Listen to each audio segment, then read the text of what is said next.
So me and my mom are here at the Computer History Museum, and we've decided to make a video. So we're gonna go inside and we're gonna film. So let's get going. You ready? Yep. Go.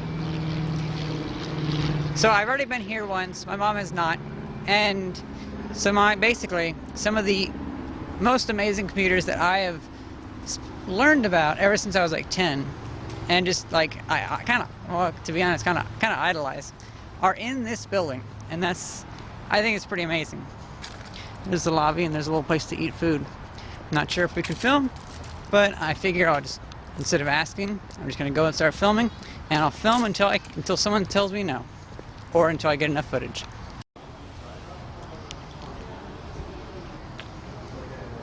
So that's inside the museum. I think we should go over here to see the PDP-1 or the 1401. PDP-1, which meant that we had to replace parts of the same vintage as the ones that we took out to replace. So if it was a 1960 part, we had to replace it with a part of that era, 1960 to 1963. You know, that would have been the period of the building of the PDP-1. Computerhistory.org site, the PDP-1 restoration, you can actually see the logbook that we used and the restoration process that we used to put the machine back, to get the machine running again. As I said, it took us about a year and a half to get it running, primarily because we had quite a bit of overhead to maintain this archival quality of the machine. So it would not only be a running machine, but it would be a running machine that is where everything is correct from a part perspective. The first thing we did was there's electrolytic capacitors in the machine, in the power supplies. Now, if you just power them up without doing anything, they'll literally explode, especially after sitting for 30 years and never having been powered up. They literally will explode, and then all these weird voltages will go throughout the machine and will destroy the machine. So the first thing we did was take all the power supplies out of the machine, and what we did was called reform the capacitors. In other words, there's a process you can go through to make capacitors, these really old capacitors, and put them back to new life, essentially as they were manufactured. Out of the whole machine, and there had to be probably 60 capacitors that we went through, only 4 of them could not reform. We actually had to replace those 4 capacitors. So we went through and we did that.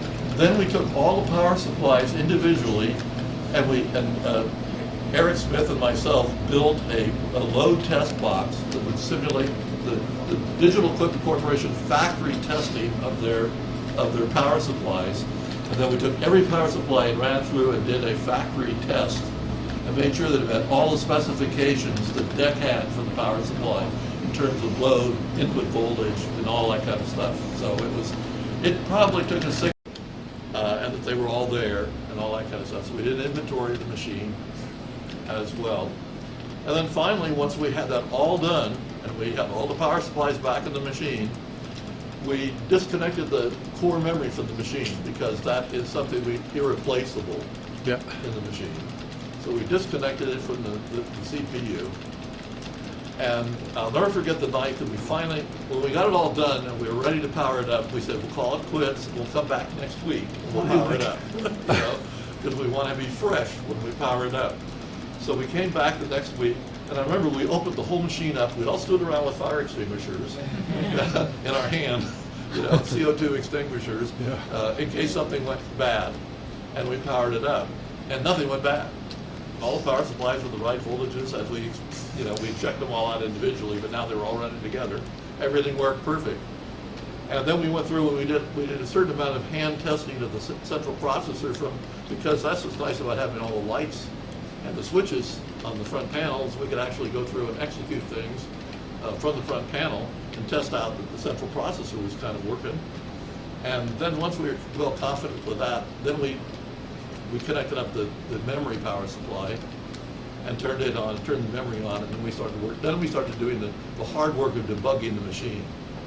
And so that was probably, I would guess, at least a year or more into the process before we got to the place where we actually started debugging the machine in terms of the powered up and running.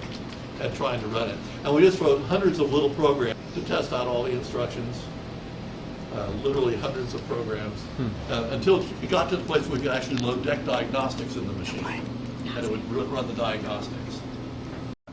Or the absence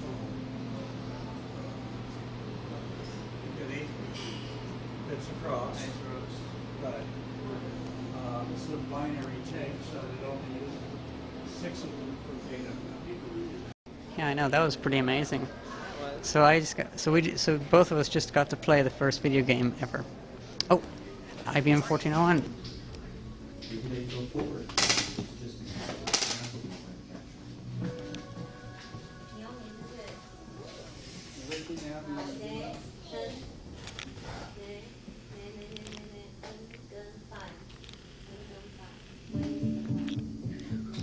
Rapidly expanding population. Banks, businesses, governments, and industry, the institutions of modern life, struggle to keep up with avalanches of data. The business world relies on electromechanical machines. I just realized it's a raised floor. Take inventory, keep ledgers, and do payroll. It looks probably from the same era too. Oh, I have some of those binders. Used to store and input data. Process is labor intensive. A computer is the global leader in business machines.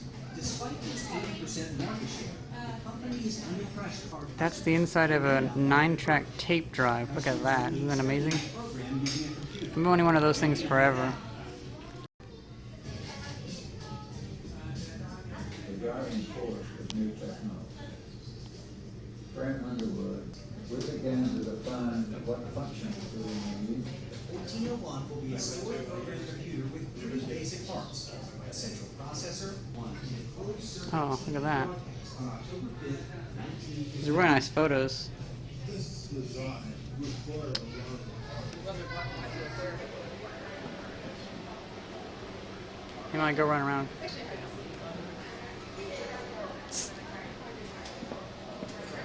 Very good. Oh, look at that. I think it's for the guidance computer. Oh yeah. Oh no, it's a missile guidance. Similar. It looks like the one for the Apollo. They actually have the guidance computer from one of them though. 1962. Raytheon. Raytheon. I actually had not seen this before. The Fairchild notebooks.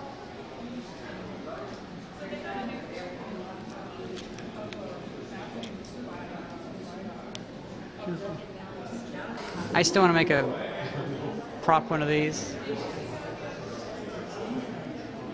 It's the Cray 1 supercomputer.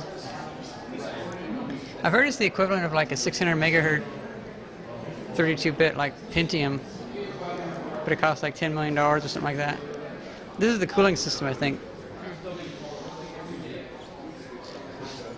I thought that was like where all the cooling radiators and stuff were.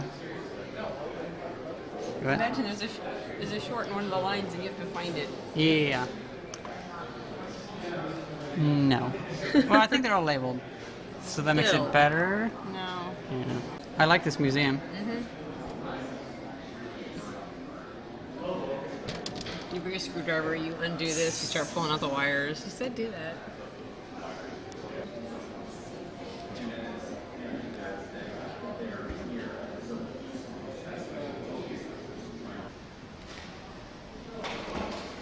So the thing kind of goes like in a U shape. There's the rest of it over here. Oh, nice.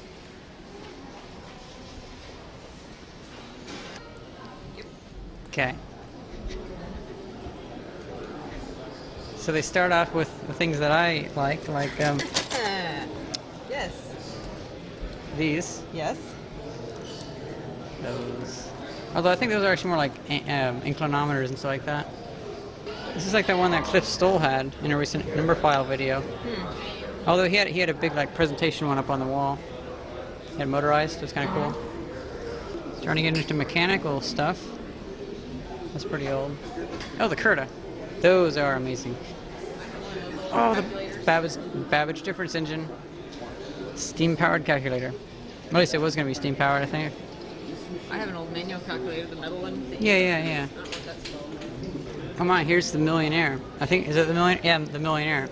Once again, Cliff Stoll has a video about, he's been using some of these. I think he has 2 of them. He's been restoring another one. But it's amazing. It's Just what? I should just link the video in the video. You know, I have some of those. Those are cool. Oh, this looks like the first. Like, is that the first IBM one? Because I think what it did was it had. Statistical atlas. Is it IBM? IBM. I can't see. Algorithmic benchmark solution. Oh, okay. Interesting. Well, anyway, I think what it was is you have liquid mercury underneath those things, and you put the pins down, and the pins, when they go through a hole in the paper, they contact the mercury. I don't know. It's like a battery there. That is amazing. That is cool. I fear I'm not going to film very well because I'm so excited, even though it's the second time through. Yeah.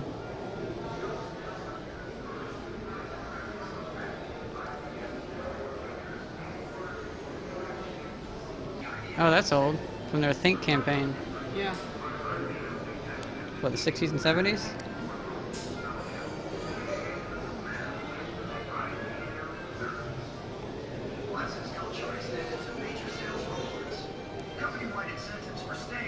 Yeah.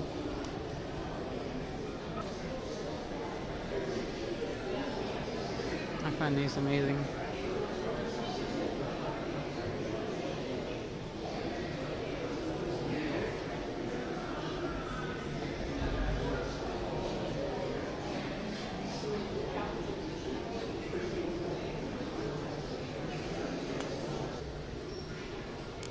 Oh, this actually say the Raytheon or something like that on them. PB. Yeah. Packard Bell. Oh, PB is Packard Bell. Oh. And is this the first, like, magnetic drum memory, or? Yeah. That is fascinating. Wow.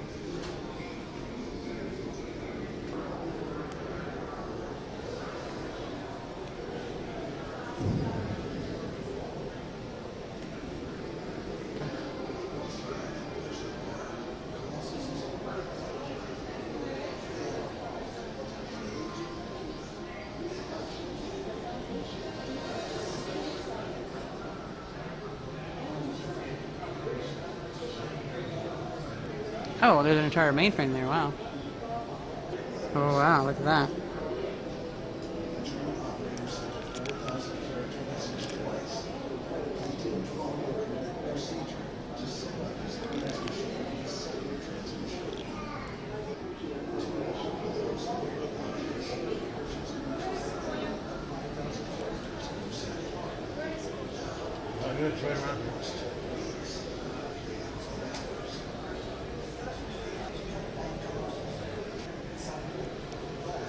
ENIAC was the first really, like, universal digital computer, if I remember right. Those connectors were amazing. Oh. As was it magnetic drum memory or something like that? Or core memory? This is so cool. Oh, a UNIVAC tape drive.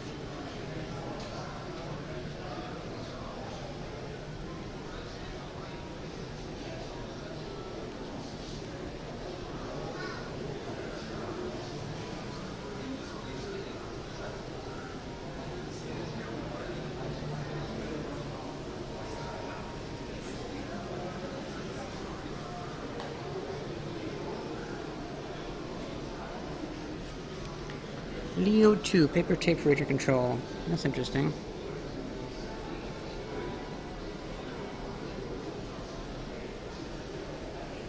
That's definitely see some wear and tear. The aluminium is even decomposing. Or at least the paint is. Oh. Williams Kilburn tube, electrostatic memory prototype, 1953. That's fascinating. Oh, this. This is a Bendix. I think this is used for, like, highway control or something like that, or like something to do with that. Let's see. Doesn't really say it on here, but yeah. What was it used? Didn't I say? I thought I was going to say. I thought I used it for. I thought I heard it was like keeping track of like tickets or whatever. Oh wow. This is really amazing. G15. It looks like it's coin operated almost.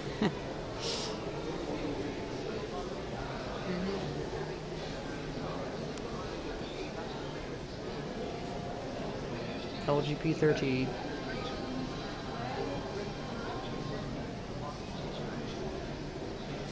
Oh, this is from a ship. I remember this. This is freaking amazing. We should have this in our basement. We need to. Your basement. Yeah, we need to have. Well, it'd be like 3/4 of the basement. The rest would be a little viewing area to where I look at that. I think this is for like a ship, like it's like nuclear EM proof or whatever. Who knows? Or waterproof? I can't remember what. Oh, it says right here. Oh, it's a radar system. Interesting. From 1962. Univac. That's so weird.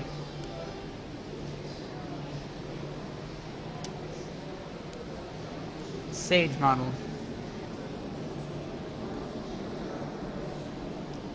Wow. Ooh. Whirlwind rack. I've never heard of that one. A lot of the computers from before, like IBM System 360, I haven't really heard of, because there's a lot of ones that were like one-offs and stuff like that. Sage Weapons Director Console, 1958. That is really amazing. That is a very big screen. That is a very, very big screen. Just like, wow. Intercept Technician Console, 1958. This is the main console, it looks like. See, there's a little plaque anywhere.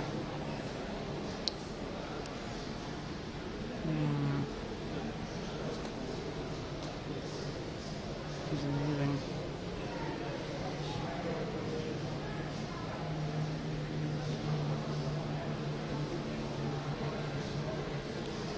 Core memory array, shows up on the top.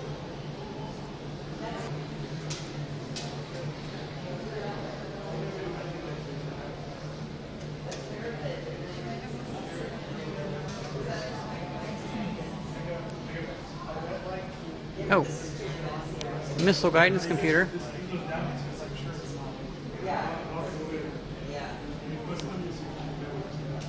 Actually, I have the postcard of that photo. Here's the Apollo lunar lander computer, I think, and the guidance computer. Let's see. Yeah, guidance computer. Nice. I was right about one side, or one thing. There's actually a really good video on YouTube about how they made these, and this is my favorite thing, the IBM System 360. I almost bought a front one of that. Remember that? Yeah. There's a whole front panel on eBay a long time ago. They ended up going for like $2,000 though.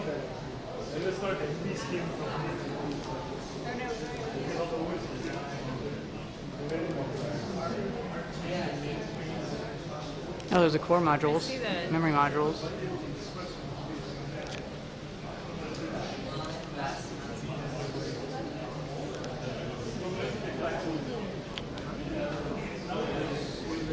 I really want to make a version of those 2401s, like, but make them. I could actually make it a server cabinet on the other side, where it looks like that. That'd be kind of cool. The reference data card, they would have to look to even know what to do. Mm-hmm.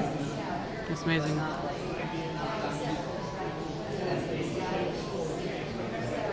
Oh, I see Texas Instruments. Oh, that's nice. Hard drive. For Betamax cassettes? What? I didn't know that. Digital.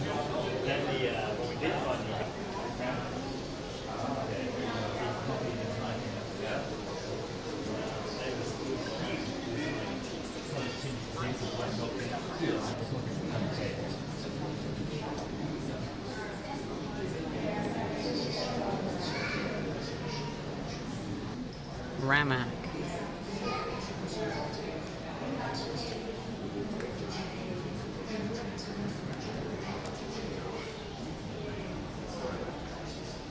Oh, here's that thing.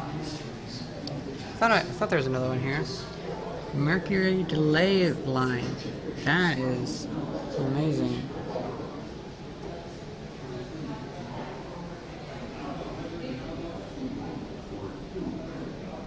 Yeah, that's had a lot of wear and tear on that. That's for sure.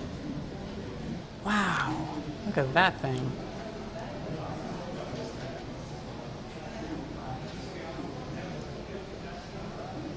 They really used the shit out of that thing. Yeah. So I'm guessing for a long, long time that was completely clean looking. Oh, definitely, it should have been. And if you notice, every single head is slightly offset, so I think every single head has its own track. Just amazing. Ooh, what's this? That looks new. Every chip has a heatsink. Oh, look at that. Sperry ran. That was my first computer. Yep. Oh, that's PC compatible. But evidently with those, they actually have a plastic layer in front of the CRT. That's why it has a discoloration and stuff like that. Some people restore those, but it takes a lot of effort. Another Cray. Look at that.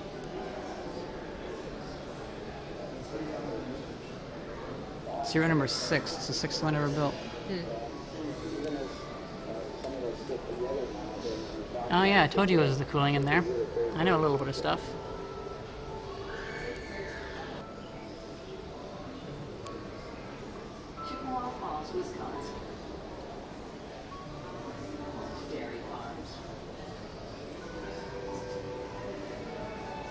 That looks so weird. Looks like something from a sci-fi film. Yeah. Ah, Cray Research. Oh, this is the next one. Cray 2. That one's pretty cool. So they hired wiring ladies to spend months cramped inside the machine to wiring together.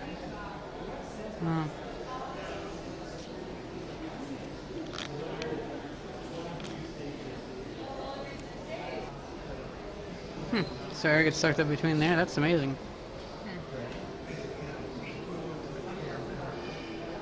Thing's huge.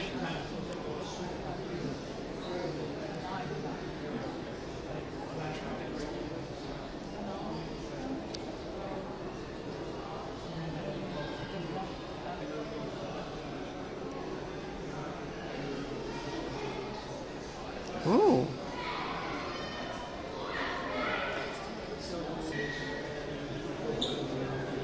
That's pretty amazing.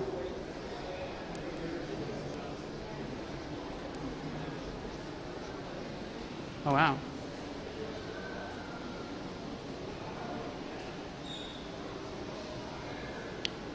Laboratory instrument computer. I really like those banana plug connectors. Very nice. The what? Those banana plug connectors are really nice, man. I mean, I'm sure you could probably buy them same color now, but still, it looks nice.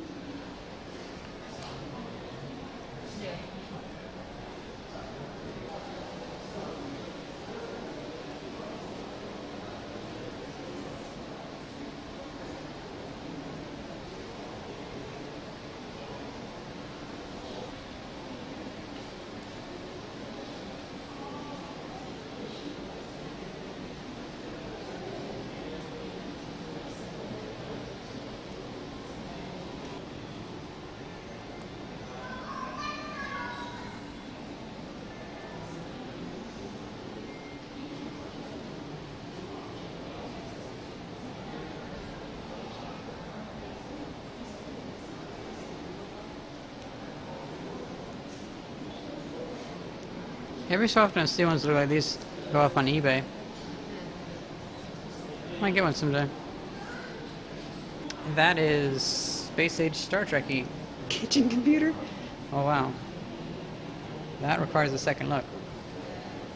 Look, there's a picture of how we use it. Wow. Just to store recipes. Oh my Store recipes? Oh my god. That's a lot of work. Cost. $10,600. Yep, it was 16-bit. Wow. Oh, it's so cute and small. This is not one was sold. Yeah, I bet. They probably never even went into production.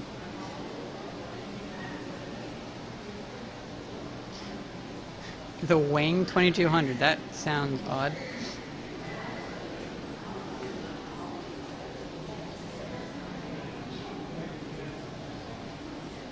Oh, nice. The Viking Mars lander. So up here is Shaky the robot. I think I've shown you before. Oh, and over there is the Beast.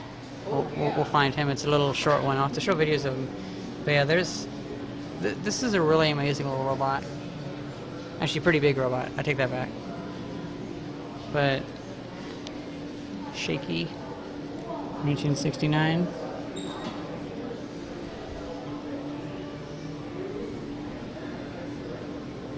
The GoTo program plans a route by first computing whether any obstacles lie on a direct path. If so, points near the obstacle are set up as sub-goals. After Shaky computes a route, he traverses it to the goal.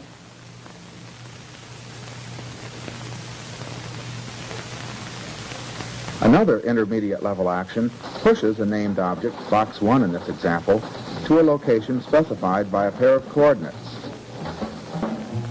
Our gremlin, Charlie, symbolizes an agent of change unknown to Shaky.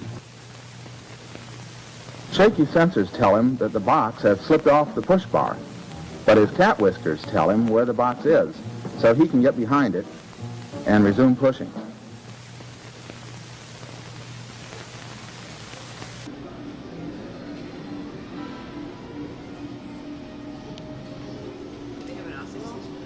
Yeah, maybe. Look at that, man. Heathkit Hero. I've been trying to get one of those for a long time. What the hell is that?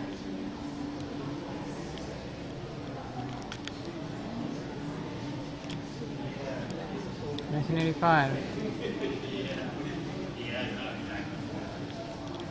Weird. So here is the Johns Hopkins Beast from 1961. It is pretty amazing.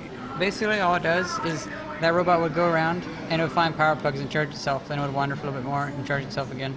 The automaton has been turned on, and sensing that its batteries are low, searches for a plug so it can feed. It feeds until its batteries are charged above a preset threshold level. The automaton has, in fact, two goals: to keep moving and to survive. Having just fed, it will keep moving without seeking a wall plug until its battery charge falls below the threshold value. Since the automaton must feed 4 minutes for every 1 it is free, the value is set to give the automaton a 6-minute free period. It can move 3 hours before its batteries run down.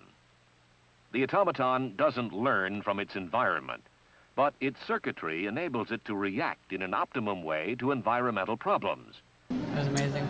Huh. It's very cute. So much amazing stuff. It's too bad they're closing in a couple minutes. We gotta get going. Bicycle wheels. Oh, that's the Stanford cart. It's from 1960 to the 1980s.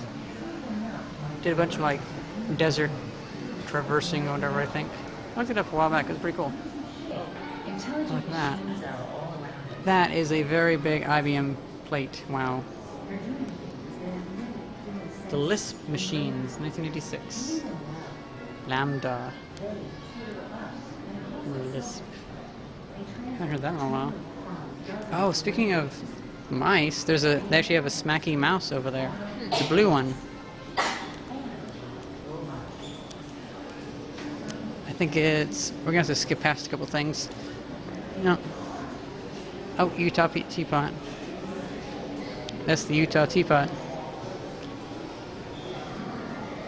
Oh, I have one of those. I have from a different year, but yeah. I think I have the 2015 one. So what did this do? Oh, that was just a teapot that someone made a 3D model of, but it was very good, useful. I see. It's like the Blender Suzanne, but the Suzanne's better because it's Blender.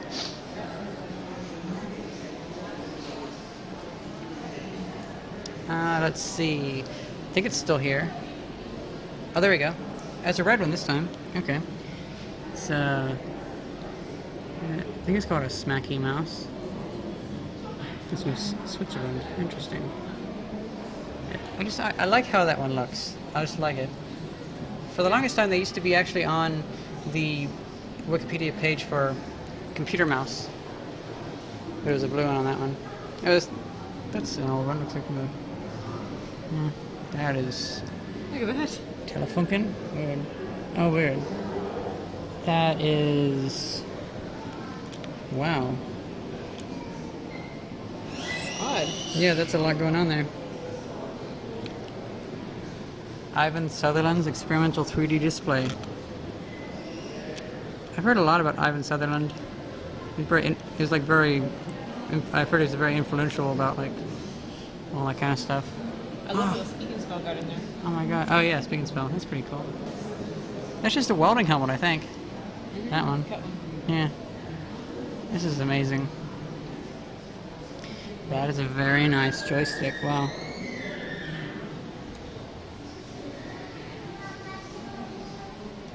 Oh my, QCat. I have one of those. We Still all in do. the box. Oh, it actually is wired in the side of it. Yeah, when I was in the living room, I found one still in the box. Oh, nice. I think this is the first computer mouse. Yeah. Oh, the Xerox Alto. Xerox, right? Yeah, Xerox. First GUI computer, I think. Pivot or was it vertical? I think it was just vertical. Oh, yeah. Which makes sense. I like that. I mean, a lot of people just keep their monitors vertical anyway. Oh, getting into the graphics departments. Pixar. Silicon Graphics. Silicon Graphics. I actually have a Silicon Graphics workstation, but it's an Optiplex. Pixar. Same computer, I guess. Yeah. I have a friend that got a free Next Cube like that. Compact AutoCAD.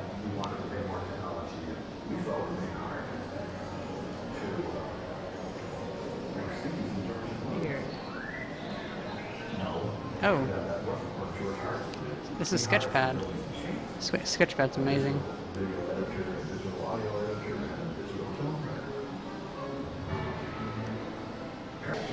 Deck. Graphics. 1970.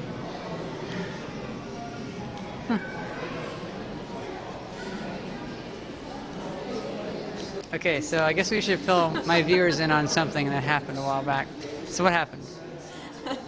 We were at a yard sale, and this system was up for sale. $5. New in box.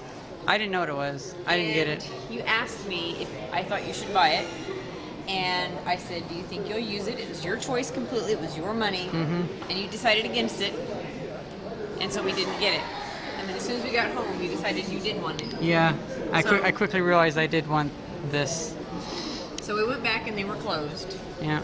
So the next morning, I called them, and they said that it was actually their child that had the yard sale, and they didn't know where it was. So they didn't know that they sold it, but they didn't know where it was. I thought they said they threw it away, probably. They don't know. They have no idea. They have no remember because she said that she was taking care of it. She didn't know if there was any value to Yeah. it.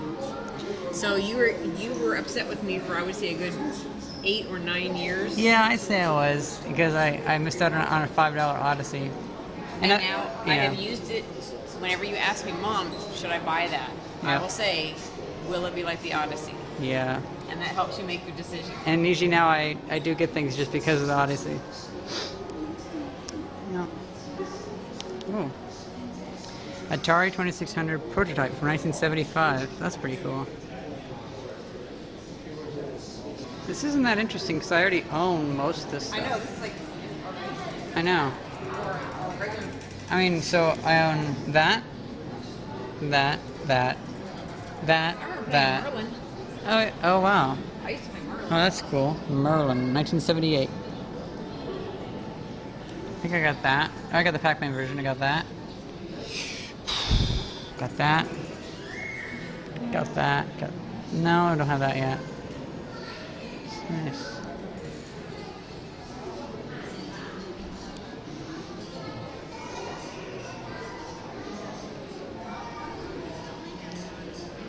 The problem is, this is stuff you can buy on eBay. You know what I mean? So it's like, that's... I just think it's cool that Pokemon got included with... Oh yeah, definitely, yeah.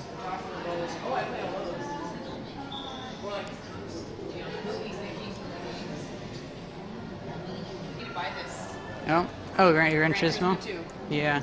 I remember that. Yep. They pretty much sucked. I'm surprised they don't have that Radio Shack game that I have. The orange Yeah. spin-off game. Lisa 1. I got Lisa 2. Macintosh. PC's Limited. I've heard of that. Oh my god. It's a clone of the Macintosh. Windows 95 is here. This is Computing Across America. This guy rode this bike. I think it's the third version across the US. This is pretty amazing. If I recall correctly, this one cost the guy like $3 million to build because it had like, it could talk to satellites and stuff like that. That was pretty amazing. So yeah, Computing Across America. Let's see if it says. Yeah, there he is. Steve Roberts. When a bike go.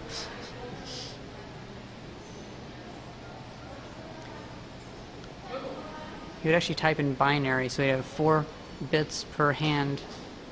It's pretty amazing. There are some crazy people in the Bay Area, wouldn't you agree? Yep. Oh.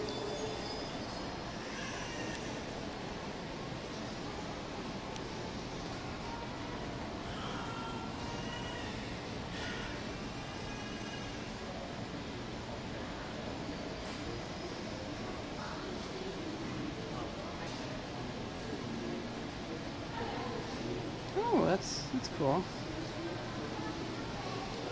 Hey, an IMSI 8080. I've been looking at that for a while. That was in War Games. Yep. Oh, those are 8-inch floppy drives? Oh, they're not in there.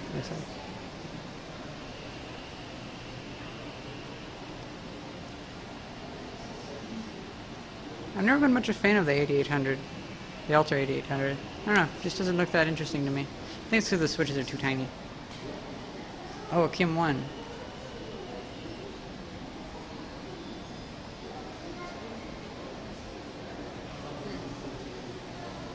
Apple 1, nice. Those are pretty rare.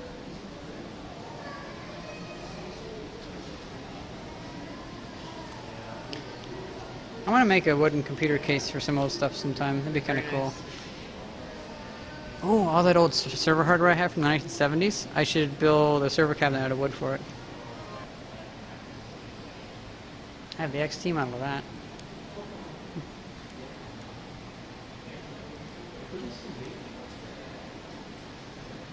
Oh, Amiga. It's funny, I still need to get an Amiga computer.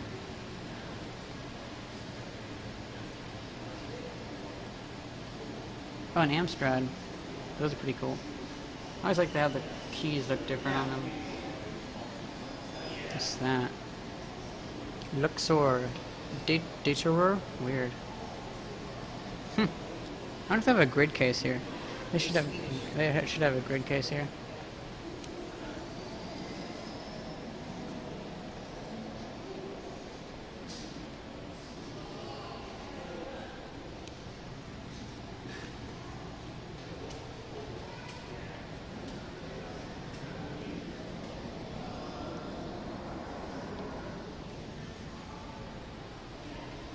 Ooh. Grid compass is close enough. Still a grid computer. Although I like the grid case better. Osborne 1. I like the Keypro better. Yeah. This one actually, this is what the Osborne effect's named after. Because whenever they were still selling the Osborne 1, Mr. Osborne, I believe that's his name, was talking about how they were working on the Osborne 2, so no one stopped buying, everyone stopped buying the Osborne 1, and so the Osborne 2 never made out.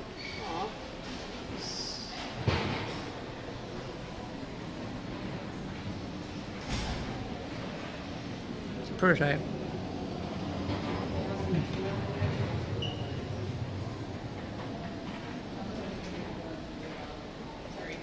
Palm Pilot, 1995. Kind of hard to see that because of that light, but yeah.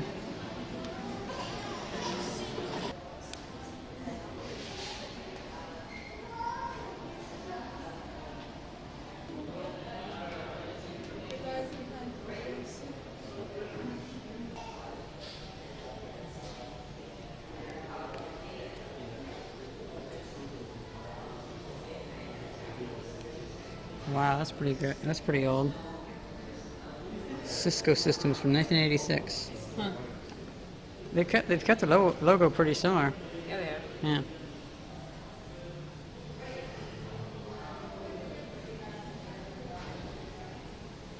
Come on, here's the next cube. Might be able to get one of those actually. Yeah. Yeah. Was it out only for a small amount of time? No, it's just super expensive because it was a workstation. Minitel Video Text Terminal. Weird.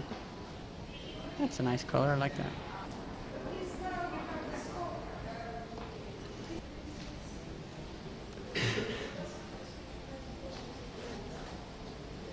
Bam. Samai, that was it. What do you think? Awesome.